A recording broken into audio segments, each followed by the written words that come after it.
মানে শুধু নিজের গণতান্ত্রিক অধিকার প্রয়োগ নয়, রাজ্যের পরবর্তী নেতৃত্বকে বেছে নেওয়া। আর এখন চায়ের আড্ডা থেকে বাস স্ট্যান্ড আর বাজার সর্বত্রই একটা প্রশ্ন, মুখ্যমন্ত্রী হবেন কে? আর এই প্রশ্ন নিয়েই একেবারে সরগরম বারুইপুর পশ্চিম বিধানসভা। কেউ বলছেন যিনি মুখ্যমন্ত্রী হিসাবে কাজ করছেন তাকেই চাই মুখ্যমন্ত্রী হিসাবে, আবার কেউ বলছেন এবার নেতৃত্বে পরিবর্তন চাই। আসলে উন্নয়ন, মানুষের সুবিধা এসবই এখন মানুষের ভাবনার মূল কেন্দ্রবিন্দু। দিদিকেই চায় সমস্ত মানুষ। বাংলায় দিদির ছাড়া রাস্তা নেই। পরিবর্তন কি চাইবো? সব যা, বিজেপিও যা, তৃণমূলও তাই। মমতা ব্যানার্জি ছাড়া আবার কে? সবটা খুশি করতে পারবে না মানুষ, সবটাই কোনো সরকার পারেনি, আমাদের এই সরকারও পারবে না। মমতা ব্যানার্জি জেন্টলম্যান মহিলা আছে। আবার আমরা একেই চাই, মমতা বন্দ্যোপাধ্যায়কে চাই। দুর্নীতি থাকবে, ইন্ডিয়ায় দুর্নীতি ছাড়া চলবে না ইন্ডিয়া। তাহলে এত মানবিক মুখ্যমন্ত্রী আমরা আর এই পশ্চিমবাংলায় পাবো না।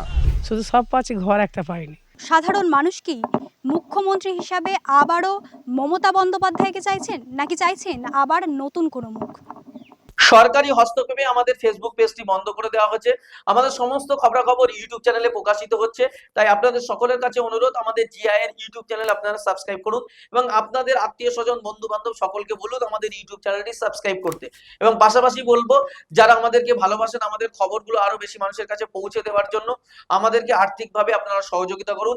স্ক্রিনে যে কিউআর কোড দেওয়া আছে সেখানে স্ক্যান করে আপনারা আপনাদের যতটুকু সাধ্য যে যা পারবেন আর্থিকভাবে সহযোগিতা করে আমাদের পাশে দাঁড়ান। 26-এ আবার পরিবর্তন চাইছেন নাকি দিদিকেই চাইছেন? দিদিকেই চায় সমস্ত মানুষ।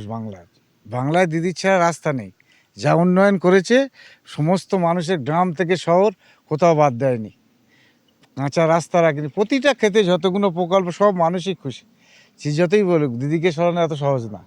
ভোটের আগে এই যে ভাতা প্রকল্প শুরু হয়েছে, সবাই বলছে এখানে যে দিদি চাকরি দিচ্ছে না, ভাতা দিচ্ছে। সেটা বলবে, সবটা খুশি করতে পারবে না মানুষকে। সবটাই কোনো সরকার পারেনি, আমাদের এই সরকারও পারবে না। কি করবে? কিছুতে পারছে দিদিকে। আমি কেন আপর গ্রামের মানুষ, কোনো মানুষ চাইছে না এরকম জায়গাতে নেই। দিদির প্রতি এত ভালোবাসার কারণ কি? দিদি নিচে থেকে মানুষকে দেখেছে, রাস্তা থেকে, গরিব থেকে বড়, শহর গ্রাম, প্রত্যেকটা মানুষকে। এ কোনো কালার দেখেনি দিদি, কোনো জাত দেখেনি। এই জন্য মানুষের নির্বিকারে দিদি চায়।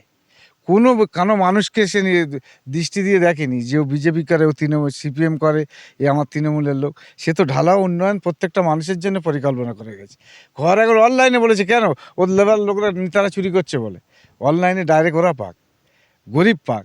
তাহলে সে মানুষের যতই বিরোধী যত চিল্লাচিল্লি করুক, দিদির কাজ সরার খুব সমস্যা আছে।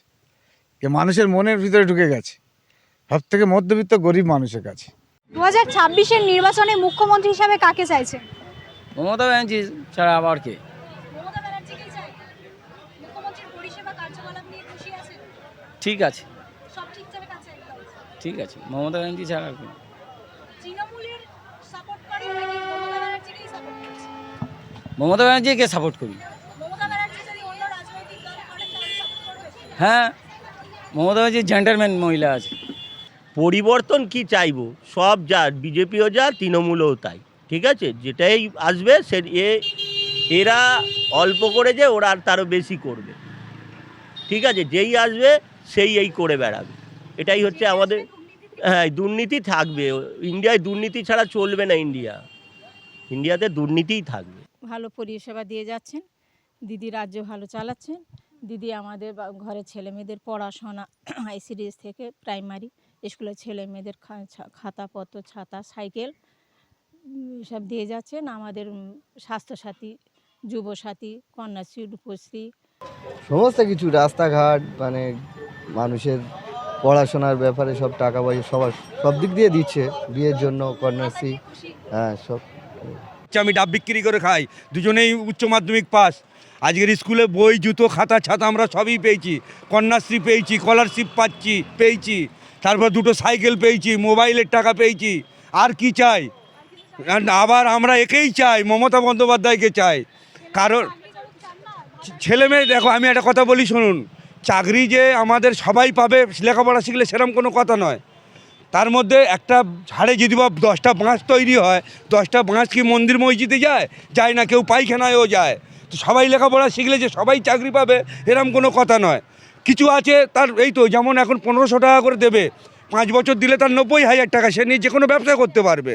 5 বছর ওয়েট করবে ব্যবসা করার জন্য? হ্যাঁ, তার বাবা মা এখন তো সে তো যেহেতু লেখাপড়া করেছে তো ঘরে আছে, তার বাবা মা তো তাকে দেখছে। এই 1500 টাকা করে পেলে তার তো একটা সুচ্ছল হবে, সে তো আগামী দিনে এগিয়ে যেতে পারবে। হয়তো এই 10 দিনের পয়সা জমা করলে একদিন তো একটা পাহাড়ের সমান কিছু হবে। তাহলে এত মানবিক মুখ্যমন্ত্রী আমরা আর এই পশ্চিমবাংলায় পাবো না, তাই আমরা একেই চাই। আর বিশেষ করে আপনারা সাংবাদিক, আপনাদের মাধ্যমে আমরা সারা পশ্চিমবঙ্গ তথা সারা ইন্ডিয়াতে আমরা মানুষকে একটাই বার্তা দিতে যাই যে যতই করো হামলা, এইবারে জিতবে বাংলা। বাংলার দিদিকেই চাই। একদম বাংলা দিদিকেই চাই, কারণ স্নেহময়ী মমতাময়ী যদি বা কেউ হয়, দরদি যদি বা কেউ হয়, সেটা হচ্ছে মাননীয় মুখ্যমন্ত্রী মমতা বন্দ্যোপাধ্যায়। প্রত্যেক মানুষের সাথে জন্ম থেকে মৃত্যু, জন্মালে ম্যাডাম হচ্ছে কি শিশু সাথী, জন্মালে শিশু সাথী, মরলে আপনার সমব্যথী, মানে জন্ম থেকে মৃত্যু সব সময় আমাদের সরকার আমাদের সাথে আছে। আজকের যে এই গণেশ কুমার বিজেপির অঙ্গিল হিলনে যে এসআইআরের নামে মানুষকে যে হ্যারাসমেন্ট করছে, এর আমরা ঘোরতর তীব্র প্রতিবাদ জানাই। কারণ বিশেষ করে আমাদের সম্প্রদায়কে, মুসলিম সম্প্রদায়কে টানাহেঁচড়া করা হচ্ছে বেশি। কারণ লজিক্যাল ডিস্টারেন্সির নামে এই ভোটার লিস্ট আমরা দিই না, আর ভোটার কার্ড আমরাও দিই না, দেয় ওর দপ্তরের লোক, ওরাই ভুল করে আমাদেরকে হ্যারাস করছে। এর জন্য গণেশ কুমারকে ভারতের বাইরে পাঠাতে চাই আমরা, আর বিজেপি নামক দলটাকে, দাঙ্গাবাজকে একদম পুরো দেশের বাইরে। কারণ এরা যখন আমাদের দেশ স্বাধীন হয় 1947 সালে, দেশ স্বাধীনের সময় এই বিজেপি নামক দল, তখন বিজেপি ছিল না, তখন ছিল আরএসএস। এই আরএসএস ছিল তখন হচ্ছে কি ইংরেজদের দালাল, ইংরেজদের হয়ে আমাদের যারা স্বাধীনতা সংগ্রামী তাদেরকে বোঝাতো যে এদের বাদ দিয়ে ওদের সঙ্গে চল। আজকে তারা দেশের মজনতে বসে তারা দেশ কী করে স্বাধীন করবে, তারাও তো সেই বিদেশের দালাল, তারাই সেই বিদেশি প্রথাটা চালিয়ে যাচ্ছে। আজকের আদানি আম্বানির ভাই নরেন্দ্র মোদী কালো টাকা বিদেশ থেকে ঘুরে নিয়ে আসাবার কথা কজনকে এনেছে, ডিমোজিশন করে কত মানুষকে মেরেছে। এই প্রতিবাদগুলো আমরা জানাই, তার জন্য আমরা শান্তি শৃঙ্খলাভাবে পশ্চিমবাংলায় বাস করি। আমরা এখানে আমাদের দ্বিতীয় কোনো বিকল্প নয়, মমতাই আমাদের সব। সে নির্বাচনে মুখ্যমন্ত্রী হিসাবে কাকে চাইছেন? মমতা, কেন? মমতা দিদি। কেন মমতা দিদিকেই সবাই কেন চাইছেন আপনারা এখানে? এই ধরো এইসব দিচ্ছে, লক্ষ্মী ভাণ্ডার দিচ্ছে, তারপরে কি বলে কন্যাশ্রী দিচ্ছে, রূপশ্রী দিচ্ছে। চাকরি তো দিচ্ছে না, তারপরেও মমতা দিদি। হ্যাঁ হ্যাঁ, বিয়ের টাকাটা দিচ্ছে, আমরা সবই পাচ্ছি, কিন্তু একটা জিনিস পাই না কেন বলতো? শুধু সব পাচ্ছি, ঘর একটা পাইনি। ঘর পাচ্ছেন না? না, হ্যাঁ ঘর তো আমরা পাচ্ছি না, কাগজপত্র সব জমা দিচ্ছি, ঘর পাচ্ছি না।